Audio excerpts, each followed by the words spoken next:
कृष्ण हरी नर्मदे हर। आज आहे 26 नोव्हेंबर 2025। आज आमचा पायी नर्मदा परिक्रमेचा 24वा दिवस आहे आणि आम्ही निघालेलो आहोत झगडियामळी या ठिकाणावरून। तर सकाळचे आता 6:30 झालेले आहेत। तर चला निघूयात, बघू आज काय प्रसंग येतात, काय अनुभव येतात ते। नर्मदे हर। किलोमीटर अंतर चालून आल्यानंतर आम्ही बसलेलो आहोत एका पुलाजवळ। रस्ता थोडा अवघड होता।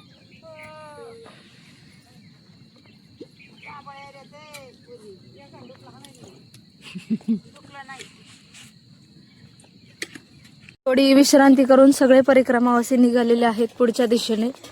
सकाळी ज्या वाटेवरून चाललो होतो तो पूर्ण कच्चा आणि बगदंडी मार्ग होता, थोडा ऊसाच्या कडेने मार्ग होता, चिखल होता, त्याच्यामुळे वाट दाखवता आली नाही। आणि नंतर थोडीशी विश्रांती केली, पुढे निघालो तर असा डांबरी मार्ग लागलेला आहे। हर नर्मदे हर, नर्मदे हर, नर्मदे हर, नर्मदे हर, नर्मदे हर, नर्मदे हर। आम्ही आता सकाळ सकाळी उचेडिया या गावामध्ये प्रवेश केलेला आहे। सकाळचे 8-8:30 झालेले आहेत। कुत्र्याची पिल्ल बघ।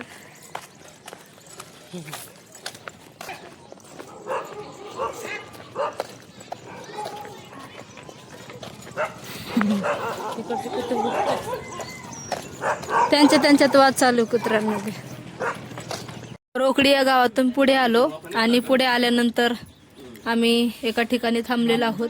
सगळे परिक्रमावासी जे आहे, ज्यांच्याकडे जे काही असेल ते खात आहेत।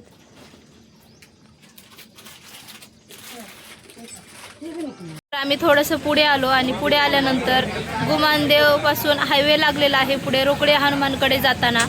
तर जाताना एक हॉटेल आहे, पण त्यांनी एकदम जुन्या पद्धतीने बनवलेलं आहे आणि परिक्रमावासियांसाठी ते सेवा देत आहेत त्या ठिकाणी चाय प्रसादीची। इकडे परिक्रमावासी बसलेले आहे आणि चाय प्रसादीची त्यांची सेवा सुरू आहे।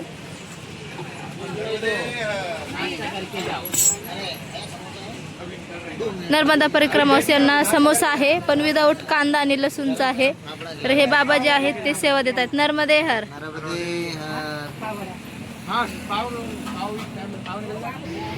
तर बाहेरून बघा अशा पद्धतीने आहे। परिक्रमावासियांसाठी इकडे कुल्हडचा चहा आहे।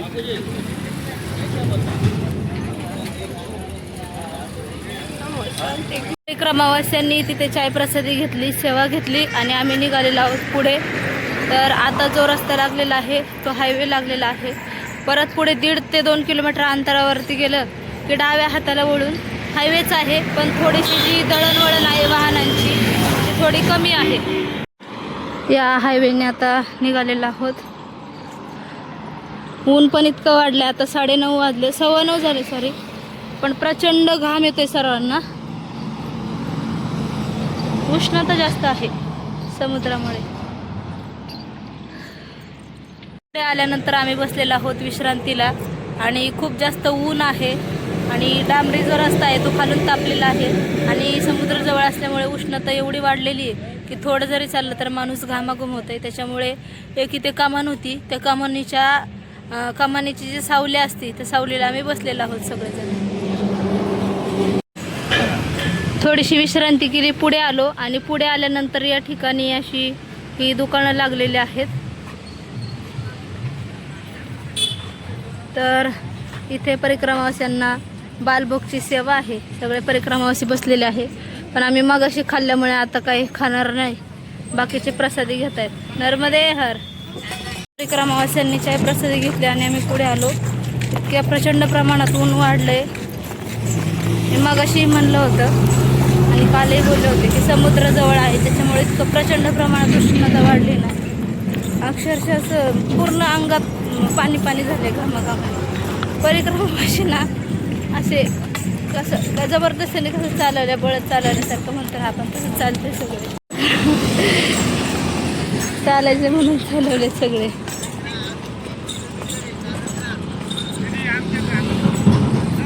नर्मदे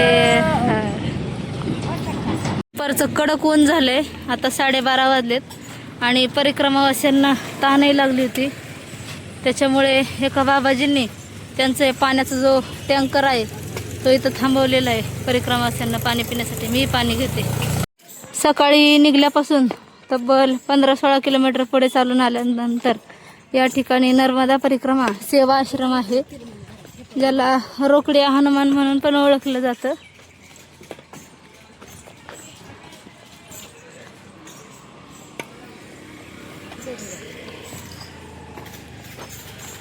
आश्रमात आलो आणि आश्रमात आल्यानंतर थोडीशी विश्रांती करतोय, कारण प्रचंड प्रमाणात इतकं गरम होतंय आणि कुठे हवाही नाहीये. तर तिकडे न बसता आश्रमाच्या आत न बसता आम्ही पिंपळाचं झाड आहे आणि सगळेजण परिक्रमावासी जे आहेत तिथं झाडाखालीच बसलेले आहेत. मी चाललेली आहे आता दर्शनासाठी. तर इकडे आहे शनिदेवांचं मंदिर. इकडे नर्मदा परिक्रमावासियांची भोजन प्रसादी चालू आहे.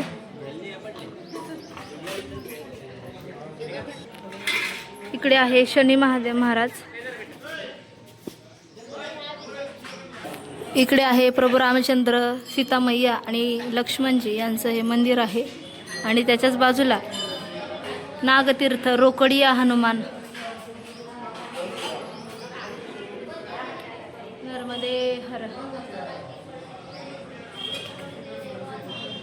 या ठिकाणी या टँकमध्ये जो दगड दिसत आहे तो हा पाण्यावरती तरंगणारा दगड आहे. नर्मदे हर.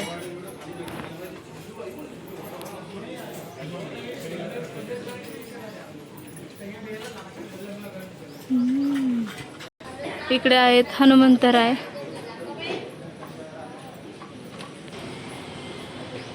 नर्मदे हर.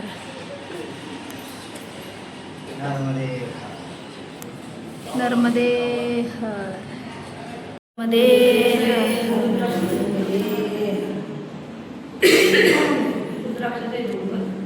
मी भोजन प्रसादी करून आलो आणि इकडे बाकीचे परिक्रमावासियांचे भोजन प्रसादी सुरू आहे. तर दुसरीकडे आहे परिक्रमावासी जे आहेत ते भोजन प्रसादीसाठी थांबलेले आहेत.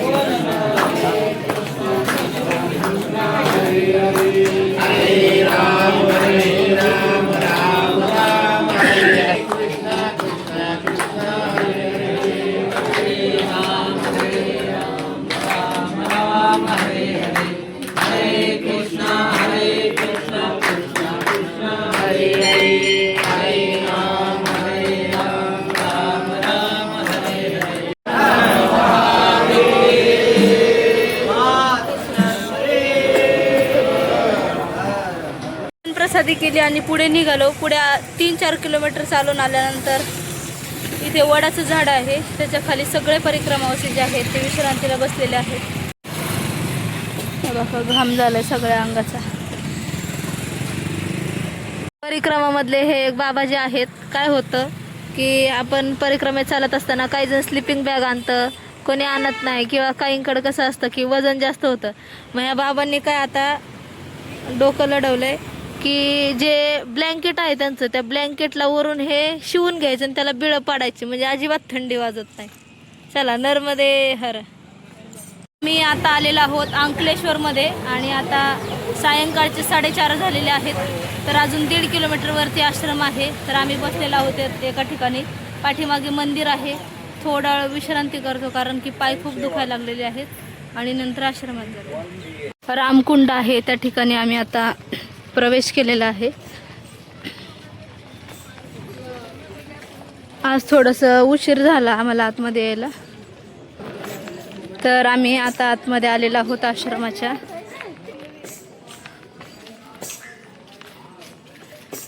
थोडंसं सामान घ्यायचं होतं आम्हाला, त्याच्यामुळे थोडासा वेळ झाला आश्रमांमध्ये यायला.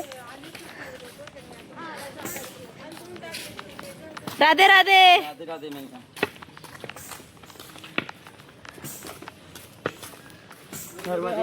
नर्मदे हर.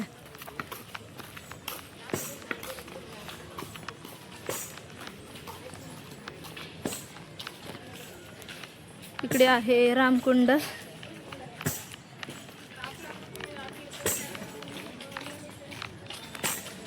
रामकुंड. नर्मदे हर. नर्मदे हर.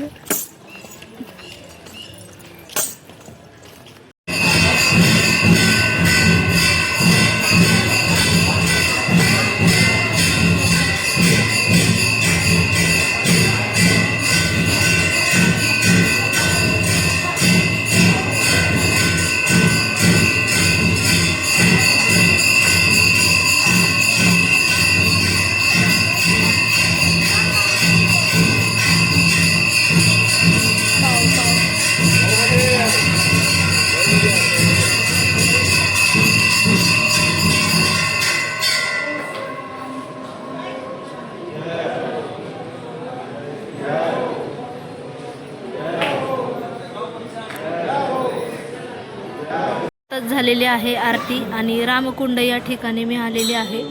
तर इथली काही दर्शनीय स्थळं आहेत जसं की महादेव जे आहेत, हनुमंतराय आहेत आणि प्रभू रामचंद्र, सीतामय्या आणि लक्ष्मण जे आहे त्यांचं मी दर्शन करवणार आहे तुम्हाला. इकडे आहे पुरातनकालीन महादेव.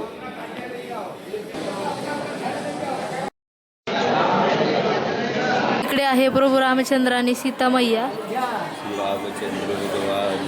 इकडे आहेत हनुमंतराय. हा आश्रमाच्या बाहेरील आणि आतील परिसर आहे. सगळे परिक्रमावासी जे आहे आता आरती झाल्यानंतर भोजन प्रसादीसाठी चाललेले आहेत आतमध्ये. तर हे आहे रामकुंड. तर या ठिकाणचं असं महत्त्व आहे की प्रभू रामचंद्राने या ठिकाणी बाण मारला होता आणि सीतामय्याने इथलं पाणी पिलं होतं. हे गेले अनेक वर्ष प्रभू रामचंद्राच्या कालापासून या ठिकाणी हे कुंड आहे. आज तागायत हे कुंड असंच्या असं आहे. नर्मदे हर.